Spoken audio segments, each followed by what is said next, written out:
BNP মহাসচিব মির্জা ফখরুল ইসলাম আলমগীরের সঙ্গে বাংলাদেশে নিযুক্ত যুক্তরাজ্যের হাই কমিশনার সারাহ কুক সাক্ষাৎ করেছেন। সোমবার সকাল 10:30টার দিকে রাজধানীর গুলশানে বিএনপি চেয়ারপারসনের কার্যালয়ে এ সাক্ষাৎ হয়।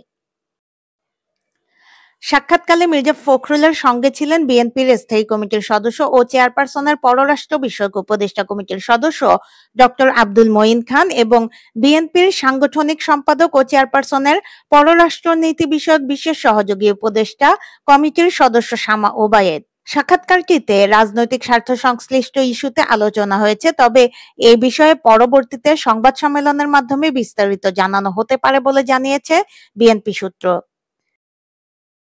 ফারহানা নীলা, সারাবাংলা.net, Dhaka. Peaceful time. I'm not sure I believe that. I know, but badly I need rest. I need